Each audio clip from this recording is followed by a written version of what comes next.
Hello વિદ્યાર્થી મિત્રો, હું છું વિજય પટેલ. બાયોલોજીની અંદર આપનું હાર્દિક સ્વાગત કરું છું. આપણે ગયા વિડીયોની અંદર પુષ્પ વિશે ભણી ગયા હતા. આપણે આજે પુષ્પની અંદર સમમિતિના આધારે એને સમજવાનો પ્રયત્ન કરીએ. તો ધોરણ 11 સાયન્સ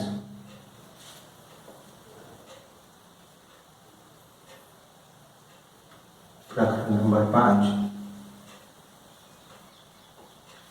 એની અંદર પુષ્પ અને એને આપણે સમમિતિના આધારે એને સમજવાનો આપણે પ્રયત્ન કરીશું. તો પુષ્પ અને એ પુષ્પને તમે હવે સારી રીતે ઓળખો છો. તો પુષ્પના મુખ્યત્વે એ સમમિતિના આધારે એના બે પ્રકારો પાડવામાં આવે છે. એક નિયમિત પુષ્પ અને અનિયમિત પુષ્પ. તો સમમિતિના આધારે પુષ્પના મુખ્યત્વે બે પ્રકારો પડે: નિયમિત પુષ્પ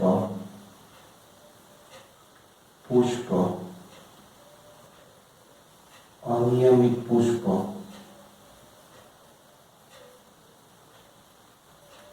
બરોબર. અને ત્રીજો પ્રકાર એ આપણે જો એને અનુરૂપ જોવો હોય તો સમમિતિના આધારે મુખ્યત્વે બે ભાગ. હવે પુષ્પની અંદર સમમિતિ પડે અને એક અસમમિતિ પડે છે.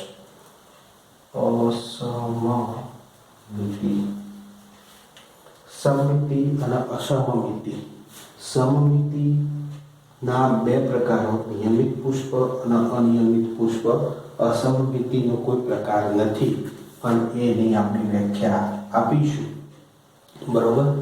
તો સમમિતિ પહેલા જોઈએ, અસમમિતિ જોઈએ, પછી એના વિવિધ ભાગો તરફ એ જોઈએ. તો જોઈએ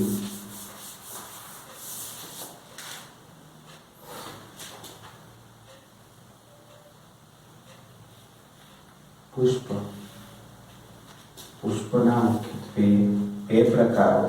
કયા? એક સમમિતિના આધારે. તો સમમિતિ દર્શાવતું પુષ્પ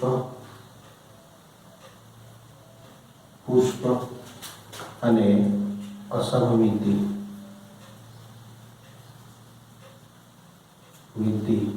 પુષ્પ.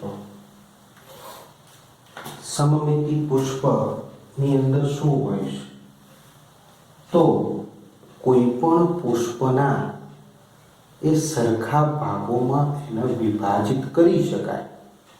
સરખા ભાગની અંદર વિભાજિત કરી શકાય તો એને સમમિતિ પુષ્પ કહેવાય. અને જો પુષ્પને કોઈ પણ ધરીએથી એના સરખા ભાગમાં વિભાજિત કરી શકાતું નથી તો એવા પુષ્પને અસમમિતિ પુષ્પ કહેવાય. બરોબર. તો એની વ્યાખ્યા અનુસાર જોઈએ સમમિતિ કે પુષ્પને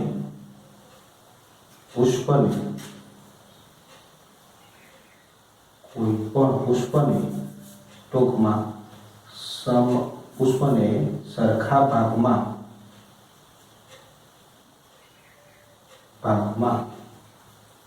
વિભાજિત કરી શકાય તો તેને સમમિતિ પુષ્પ તરીકે ઓળખી શકાય. અસમમિતિ પુષ્પ એટલે પુષ્પને સરખા ભાગમાં વિભાજિત કરી ન શકાય તો તેને અસમમિતિ પુષ્પ તરીકે ઓળખાય. હવે સમમિતિ પુષ્પના મુખ્યત્વે બે પ્રકારો.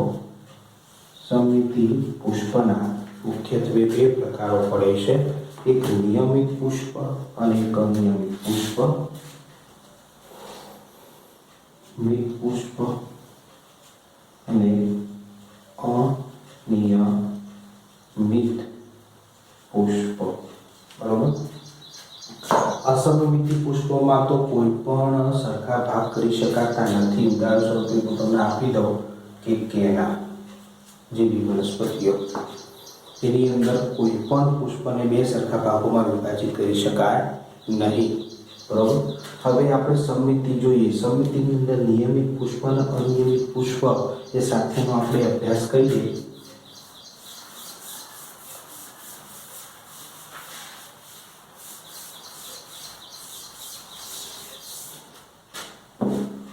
तो नियमित पुष्प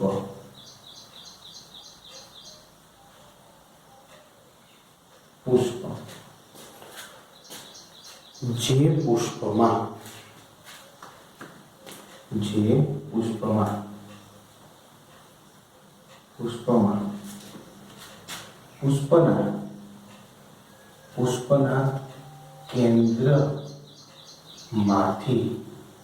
पुष्पना केंद्रमांथी पसार थती दरी पुष्पने कोईपण त्रिज्याएथी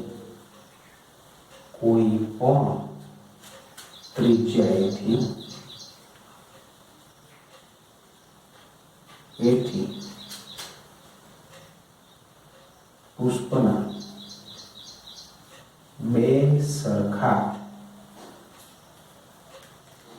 भागोमां विभाजित करे तो तेने नियमित पुष्प कहे छे। नियमित सममितीय पुष्प ए तरीके ओळखवामां आवे छे। उदाहरण तरीके આપણે લખીએ રાઈનું પુષ્પ એવું જોવા મળે,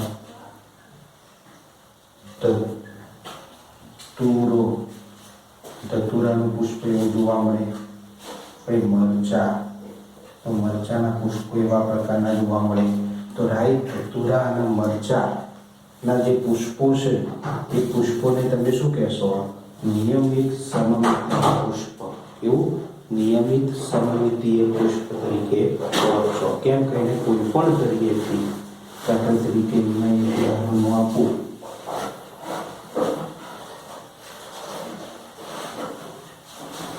आ रीते कोई पुष्प छे, आ ए पुष्पनो केंद्रवाळो भाग छे, तो कोईपण जरिएथी आम चीरू तो पण ए शुं थतुं होय? पुष्प बे सरखा भागोमां विभाजित थई जाय। आम चीरू तो पण सरखा भागोमां विभाजित थई जाय, आम चीरू तो पण सरखा भागोमां विभाजित थई जाय। तो कोईपण तले ए बे सरखा भागोमां विभाजित थई जाय छे तो एने नियमित पुष्प तरीके ओळखवामां आवे छे। हवे बीजो प्रकार आपणे जोईए।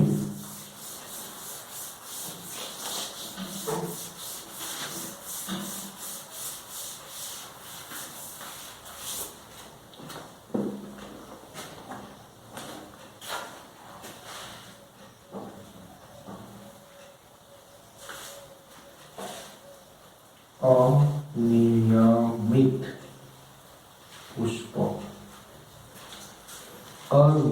पुष्प આપણે નિયમિત પુષ્પની અંદર કીધું હતું કે કોઈપણ ત્રિજ્યાએથી આમ તમે ચીરો પુષ્પને તો બે સરખા થાય, આમ ચીરો તો પણ બે સરખા થાય, આમ ચીરો તો પણ બે પુષ્પોમાં સરખા થાય, આમ કોઈપણ ત્રિજ્યાએથી એ પુષ્પના બે સરખા ભાગોમાં વિભાજિત થાય તો એને નિયમિત કહેતા હતા। પણ અનિયમિતની અંદર એ શું છે?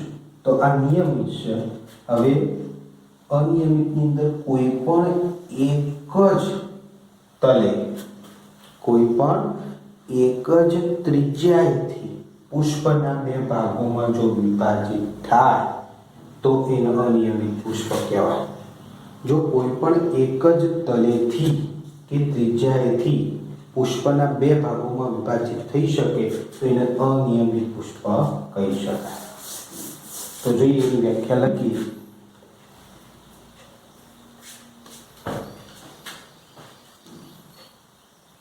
પુષ્પના કેન્દ્રમાંથી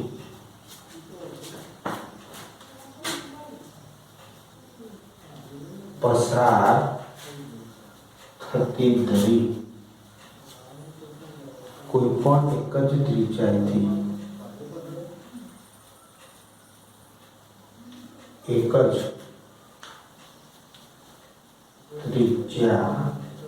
એથી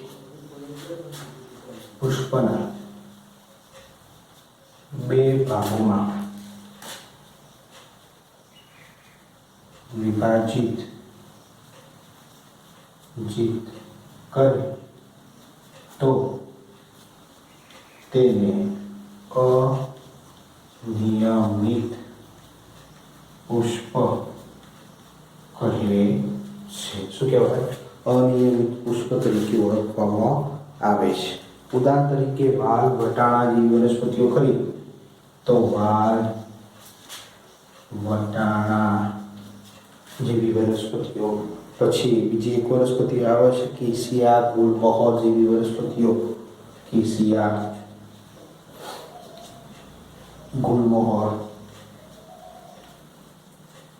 જેવી વનસ્પતિઓની અંદર કોઈ પણ એક જ ધરીએથી આમ તો બે સરખા ભાગ આમ થાય, અથવા તો આમ તો બે સરખા ભાગ આમ થાય. કોઈ પણ એક જ ધરીએથી પુષ્પના બે સરખા ભાગોમાં વિભાજિત કરો તો એને અનિયમિત પુષ્પ કહી શકાય. અને ત્રીજો અસમમિતીય હતો જ, એ તો આપણે પહેલા જ એ કહી દીધું. અસમમિતીય અને સમમિતીય પુષ્પની વ્યાખ્યા એના આધારે નિયમિત અને અનિયમિત આપણે ભણ્યા. તો પુષ્પની અંદર આપણે સમમિતિના આધારે એના પ્રકારો જોઈ લીધા, બરોબર.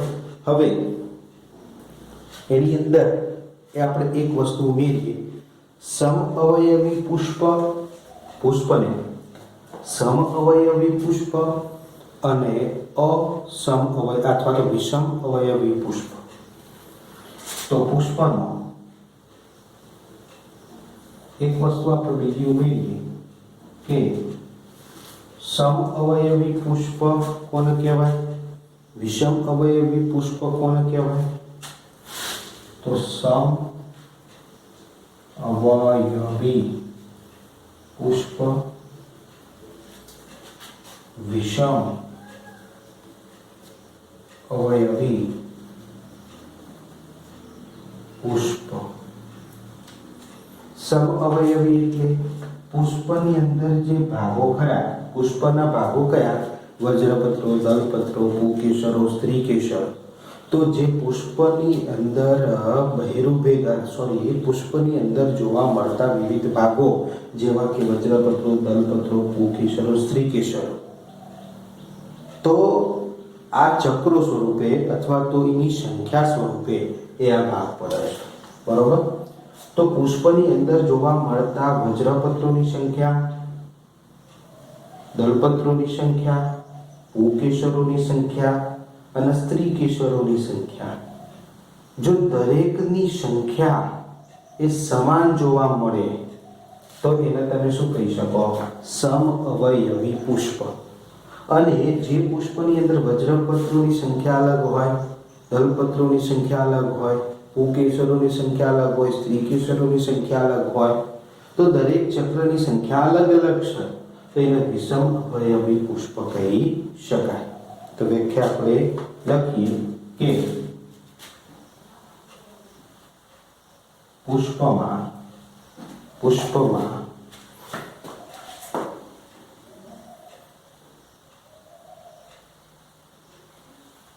જોવા મળતા ચક્રો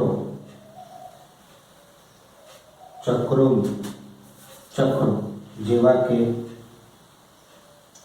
વજ્ર ચક્ર, દલ ચક્ર, પુકેસર ચક્ર, સ્ત્રીકેસર ચક્ર,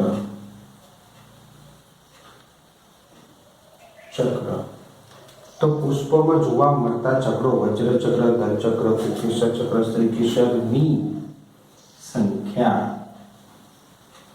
જો સમાન હોય તો તેને સમઅવયવી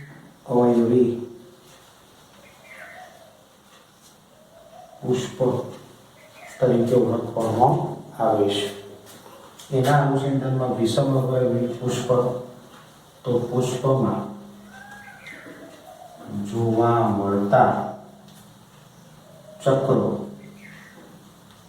કયા કયા? વજ્ર ચક્ર,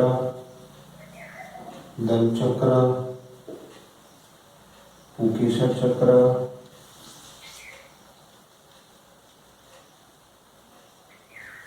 સ્ત્રીકેસર ચક્ર, ચક્રની સંખ્યા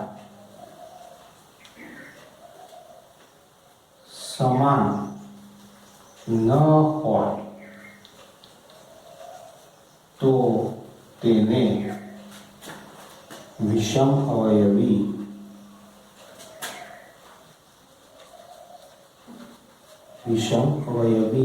પુષ્પ તરીકે ઓળખવામાં આવે છે. ખ્યાલ આવી ગયો?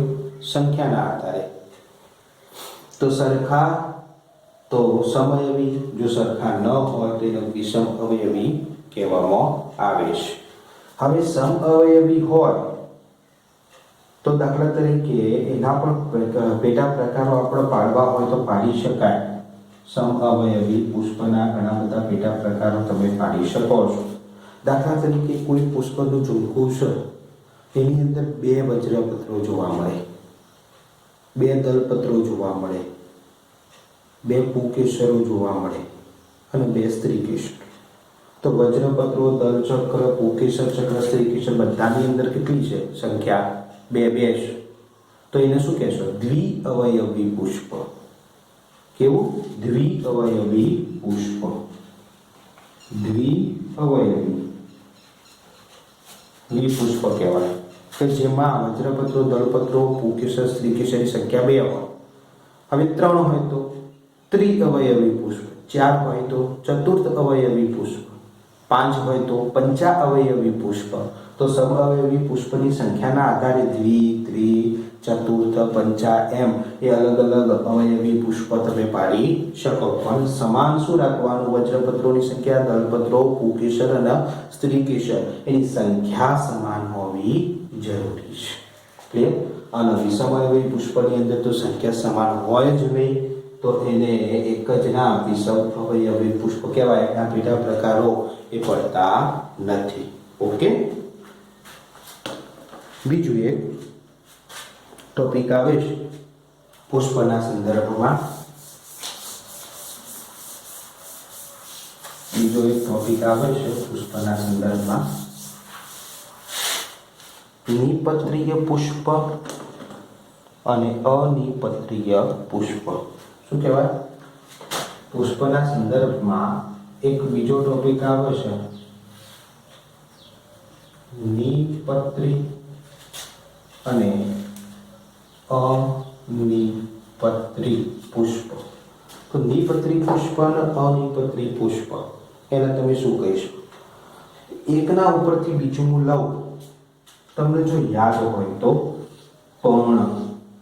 પર્ણની અંદર આ ગોઠવાળો વિસ્તાર હતો. ગોઠવાળા વિસ્તારના પર્ણતલ ભાગ અને પર્ણતલ ભાગેથી અહીંયા પર્ણદંડ અને પર્ણદંડ ઉપર આ રીતે પર્ણ એ ઉત્પન્ન થતું હતું. એમાં પર્ણના મુખ્યત્વે 3 ભાગો હતા. હવે પર્ણતલ વાળો ભાગ ખરો, એ પર્ણતલ વાળા ભાગેથી એક નાના સૂક્ષ્મ પર્ણો જોવા મળતા હતા આ રીતે. તો આવા નાના સૂક્ષ્મ પર્ણોને તમે શું કહેતા હતા? ઉપપર્ણો તરીકે ઓળખશો. શું કહેવાય? ઉપપર્ણો તરીકે ઓળખશો. તો આ પર્ણની રચના આપણે ભણી ગયા છીએ, એનું રિપીટેશન કરે. કેમ રિપીટેશન કર્યું? કે જે ઉપપર્ણો છે, બરોબર, એવા અહીંયા જો હું એ પર્ણના જગ્યાએ અહીંયા હું પુષ્પ દોરી દઉં. આ પુષ્પ તો આ પુષ્પ થયો, પુષ્પદંડ થયો, પુષ્પ તલ થયો. તો પુષ્પ તલના, સાંભળજો, પુષ્પ તલના બંને પાર્શ્વ બાજુએથી લીલા રંગના એ પર્ણજીવી જ રચના દર્શાવતા જો ભાગો ઉત્પન્ન થાય. આ પુષ્પ છે. પુષ્પ તલ પ્રદેશ અને તલ પ્રદેશમાંથી નાના લીલા રંગના પ્રકાશ સંશ્લેષી એ જો પ્રવર્ત જેવી રચનાઓ ઉત્પન્ન થતી હોય તો એને તમે નિપત્ર તરીકે ઓળખશો. જો પુષ્પના જગ્યાએ પર્ણ હોય તો એને તમે શું કહેશો? ઉપપર્ણો કહેશો. અને અહીંયા પુષ્પ છે તો એને તમે નિપત્ર કહેશો. ક્લિયર વસ્તુ? તો નિપત્ર કોઈ પણ પુષ્પના તલ પ્રદેશની અંદર જો નિપત્ર પ્રેઝન્ટ હોય તો એને નિપત્રીય પુષ્પ કહેવાય. અને જો એ કોઈ પણ પુષ્પના તલ પ્રદેશમાં એ નિપત્ર પ્રેઝન્ટ ન હોય તો એને તમે શું કહેશો? અનિપત્રી એ પુષ્પ તરીકે ઓળખશો. બરોબર? તો એના બે સિમ્પલ એ સમજૂતી આપી દીધી. હવે એની વ્યાખ્યા લખીએ તો પુષ્પના તલ પ્રદેશ માંથી નાના પર્ણ જેવી રચના જોવા મળે તો તેને નિપત્ર કહે છે. અને આવા પુષ્પને નિપત્ર પુષ્પ, નિપત્રીય પુષ્પ કહે છે. બરોબર? અનિપત્રીય પુષ્પ મીન્સ પુષ્પના તલ પ્રદેશ પર કોઈ પર્ણ જેવી રચના જોવા ન મળે તો તેવા પુષ્પને અનિપત્રીય પુષ્પ કહે છે. બરાબર? તો નિપત્રીય પુષ્પ અને અનિપત્રીય પુષ્પ. બરાબર? તો અહીંયા આપણે એ પુષ્પના સંદર્ભમાં એની બેઝિકલી જે મુદ્દાઓ હતા એ મુદ્દાઓને આપણે પૂર્ણ કર્યા. હવે થોડું એક્સ્ટ્રા ઓર્ડિનરી આગળ જઈશું.